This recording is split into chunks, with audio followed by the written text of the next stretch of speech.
War-weary, facing an existential crisis, paranoid about Russian drones, and abandoned by America to fight alone in a way, NATO seems to be losing its grip on reality, blaming just about everyone but itself for the war in Ukraine.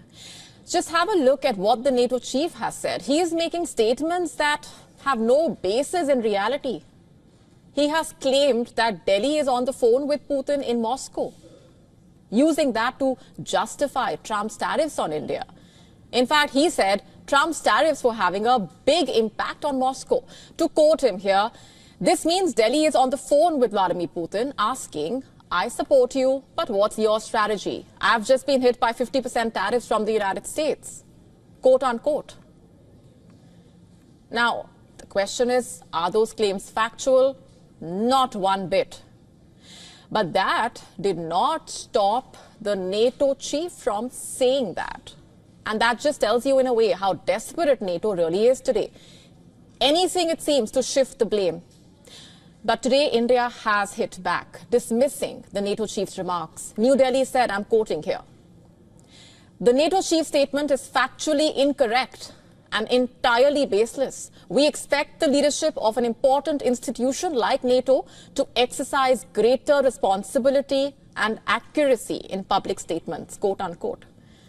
New Delhi has rejected the remarks made where the NATO chief claimed that Trump's tariffs on India for purchasing Russian oil were pressuring Prime Minister Modi to seek clarity from Putin regarding his Ukraine strategy. The NATO chief made those comments during an interview with CNN on the sidelines of the UN General Assembly in New York. Now, here's the full story. Last month, Trump imposed a 25% reciprocal tariff on Indian goods and an additional 25% penalty for India's purchase of Russian oil. The US president has accused New Delhi of fueling Moscow's war just by buying its oil. However, India has remained steadfast, refusing to yield to external pressure and maintaining its energy independence. And since then, there has been a softening of the stance from America, with both sides making efforts to resolve that stalemate on the trade talks. Nevertheless, the head of the US-led military bloc has made these unwarranted remarks about India as if the war in Ukraine was somehow India's fault. Now, it's understood that NATO is under tremendous pressure, to say the least. Allies are divided on how to respond to the alleged Russian threat. There are disparities in defense spending. And there is uncertainty regarding the transatlantic commitment and leadership. Then there is the issue of Trump himself. On Wednesday, while speaking at the UN General Assembly, Trump referred to NATO countries as hypocrites for purchasing oil and gas from Moscow, stating that they were funding the war against themselves, quote unquote. He also warned of punitive tariffs. He said, and I'm quoting here, if Russia does not end the war, the US will impose very strict tariffs to end it quickly, but Europe must adopt them as well, quote unquote. Now, with these threats, it's no surprise, really, that the NATO chief, who once called Trump daddy, is now parroting Trump's language, trying to placate him. So the NATO stays in the good books of an unpredictable leader, it seems. And that's all Europe seems to be capable of, in fact, right now. Capitulation, because real options are running out. So the question is, does Europe really have a plan here? Its members need to spend more on defense, take responsibility for their own security, deepen the internal market, boost financial self-sufficiency, bolster defense industries, and at the very least, get allies to agree on something. Only then can the NATO afford to preach to the world. And as for India, when Prime Minister Modi spoke to Putin on 17 September, his 75th birthday, he reiterated India's policy. Full support for a peaceful resolution to the conflict. A policy that remains unchanged, and a truth that will not change, even if the West does not want to hear it. Washington is buzzing with whispers of power and secrecy. Defense Secretary there has ordered every single US general and admiral to report for a closed-door meeting, a gathering of America's entire military brass at one place. This is rare, to say the least, and is leading to a lot of questions. Take a look.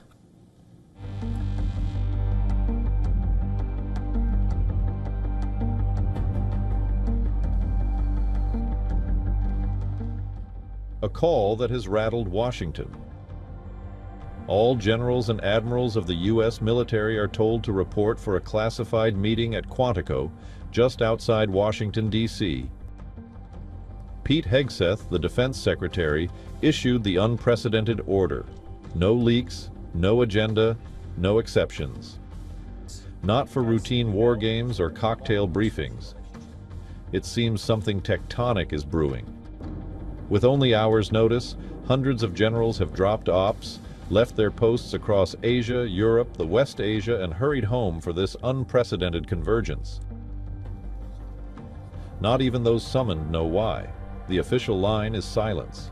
Inside Pentagon hallways, gossip flies. A drastic new strategy, mass firings, budget cuts, or something more dramatic. President Trump, when pressed by reporters, dismissed the meeting as not a big deal. He also confuses it with a meet of military commanders of other countries. But why is that such a big deal? I mean, the fact that we're getting along with the generals and admirals from all, remember, I'm the president of peace. It's good to get along. It's good. You act like this is a bad thing. Isn't it nice that people are coming from all over the world to be with us? It's not particularly unusual that generals who report to the Secretary of War and then to the President of the United States are coming to speak with the Secretary of War. It's actually not unusual at all, and I think it's odd that you guys have made it into such a big story. Is it a big story? I mean, I don't think it is, sir. I would think it's, no, but isn't it a good story? I mean, you know, we're respected from all over the world as a military force. Such gatherings are extremely rare in American history. Even during wars in Iraq and Afghanistan, the entire military brass was never assembled like this. The mystery has only deepened with officials refusing to comment on the agenda. The world watches anxiously. Russia, China, allies, all reading the signals. Never before has America's war room closed ranks like this, and whatever happens next could redefine the nation's military future with ripples felt beyond the boundaries of U.S.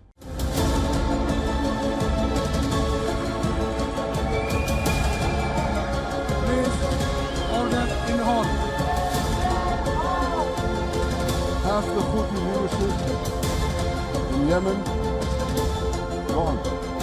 Please, order in the hall. It threatened the stability of our region and the very existence of my country, Israel.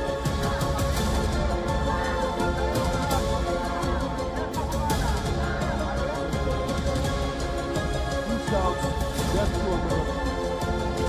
Thanks to the resolve of our people,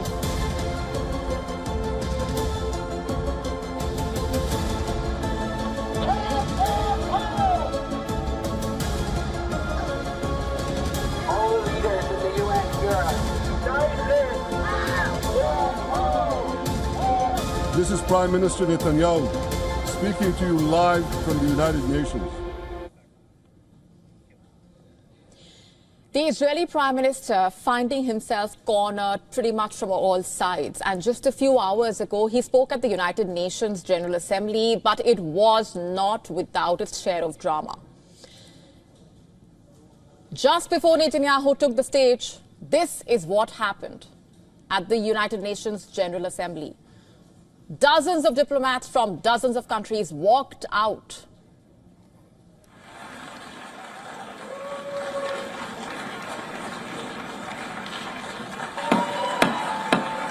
Please, order in the hall. I request protocol. Bring them home! Bring them home!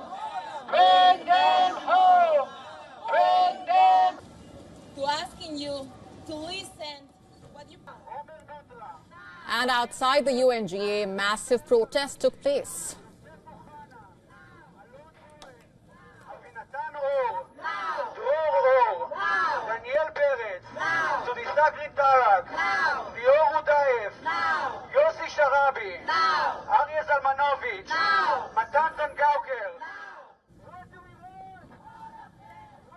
But despite the protest, despite that walkout, despite the fact that more and more countries have now moved to recognize a Palestinian state, a defiant Israeli Prime Minister took the stage and declared that the war is not over, vowing to, in his words, finish the job in Gaza. Take a look. But we're not done yet. The final elements, the final remnants of Hamas are holed up in Gaza City. They vow to repeat the atrocities of October 7th again and again and again, no matter how diminished their forces. That is why Israel must finish the job. That is why we want to do so as fast as possible. The General Assembly Hall was mostly empty, with Netanyahu seemingly justifying the Israeli operation in Gaza because 90% of Palestinians supported the October 7 attacks. Committing genocide. Plead with the civilian population it is supposedly targeting to get out of harm's way. Would we tell them, get out, if we want to commit genocide? We're trying to get them out. What, did the Nazis ask the Jews to leave, kindly leave, go out? Did others, you want me to name all the genocidal leaders of history? Just go one by one. And not stopping there, Netanyahu basically lambasted world leaders for recognizing a Palestinian state. You know what message the leaders who recognize a Palestinian state this week sent to the Palestinians? It's a very clear message. Murdering Jews pays off. Netanyahu's speech involved multiple props, a map showing Iranian allies in the region, also a pop quiz on a large card intended to show Hamas as a terrorist organization, as well as a button on his lapel that he said bore a QR code, the scannable code linking to a video that includes information purportedly, but also gruesome videos and images related to the Hamas-led attack on Israel. In fact, all this as Netanyahu faces pressure not just internationally, but also at home. Have a look at these visuals outside the Tel Aviv airport.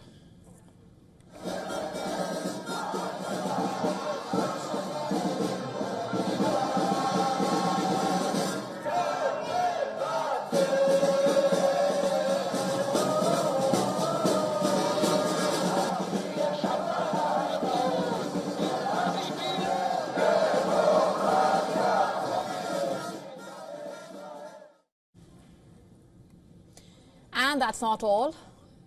These were the scenes near the United Nations. At the Times Square, hundreds of protesters gathered, carrying placards condemning Israel's actions in Gaza and calling for putting an arms embargo on Israel.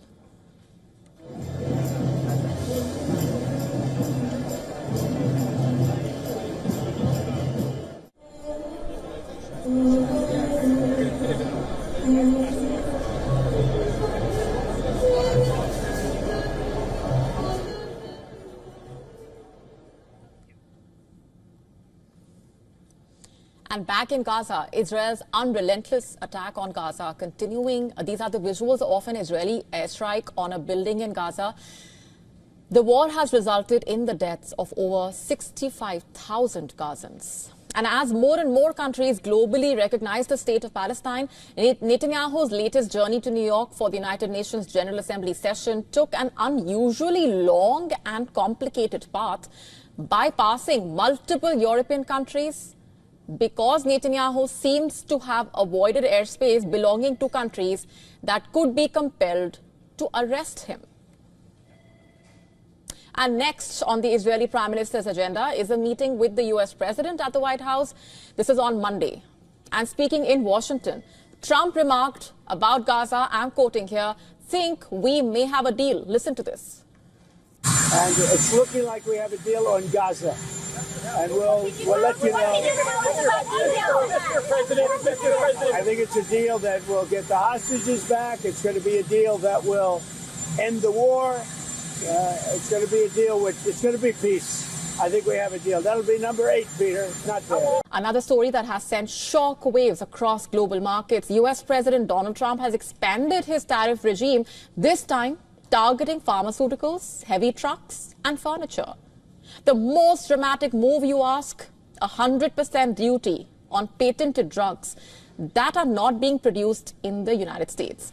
It's a bold move on Trump's part. It's a bold move in his trade strategy. But what are the implications really for drug makers and the global supply chain overall? Let's break it down for you. Starting October 1, the White House says it will impose a 100% tariff on any branded or patented pharmaceutical product unless the company is building a manufacturing plant in America. Trump announced the move on social media on Thursday and said that the companies already constructing facilities in America will not face the levy. It's not just pharma. Imported heavy trucks will also be hit with a 25% duty. Kitchen cabinets and bathroom vanities with a 50% charge. And upholstered furniture imports will face a 30% tax. Experts say the new tariffs could raise the U.S. average tariff rate by up to 3.3% points, though exemptions for companies building in the United States may soften the impact. Singapore and Switzerland, in particular, are exposed to the move. Where does U.S. import pharma products come from? From Ireland, Switzerland, Germany, India. Other countries from which the U.S. imported these products, including Italy, Denmark, and the United Kingdom. And so, following Trump's announcement, pharma companies across Asia and Europe saw a drop in their share prices. Major drug makers reacted immediately. Swiss companies, Lonza, Novartis, were down about 1.2% in early trading on Friday. Shares in German drug makers, meanwhile, also fell by 1.1% and 1.5% as an example. In India, the main pharmaceutical index slid by 2%. As all 20 listed drug makers fell in price, despite the initial shock reflected in the share prices. Experts are saying that Indian companies should not suffer overly from the tariffs, as some that supply products to the US are already based there and will therefore be exempt. And as for why Trump is imposing these tariffs, he has not specified his reasons for increasing the tariffs on the branded pharmaceutical products. But the latest tariffs are part of a broader pattern here. Since taking office, he has used his executive powers to impose levies on imported automobiles, steel, copper, aluminum, and has also argued that these steps protect national security and the American industry. For pharmaceutical giants, meanwhile, the stakes are as high as they could be. Many of the world's top-selling drugs are still produced overseas. For example, Ozempic, relying on ingredients made in Denmark. Eli Lilly's drug, starting production in Ireland. Johnson & Johnson's Stelara is manufactured in Switzerland, as an example. Now, unless these companies can prove that they are building US facilities, the new tariffs could instantly double import costs, potentially passing the higher prices on to the consumers. Some companies, however, are ahead of the curve. Novo Nordisk, for example, is constructing a 1.4 million square foot plant in North Carolina. Eli Lilly has announced 4 new US manufacturing sites this year. Trump's administration is relying on Section 232 of the Trade Expansion Act, which allows tariffs on imports deemed a national security threat, bypassing the Congress. And this approach has already been applied to critical goods, including semiconductors, medical devices, industrial machinery. Analysts are saying that the impact on drug prices may be limited for now, as most major companies already have or are investing in US production. But the uncertainty remains for drugs still largely produced overseas, including some treatments for rare diseases. And experts are already saying that Trump is never going to be done with tariffs, and market watchers noting that the president's strategy combines trade pressure with a strong push for domestic manufacturing, raising both political and economic stakes. Trump is using tariffs not only to influence trade, but also to shape where and how essential goods are actually made. For patients, manufacturers, investors, the message is clear: prepare for turbulence in the months ahead.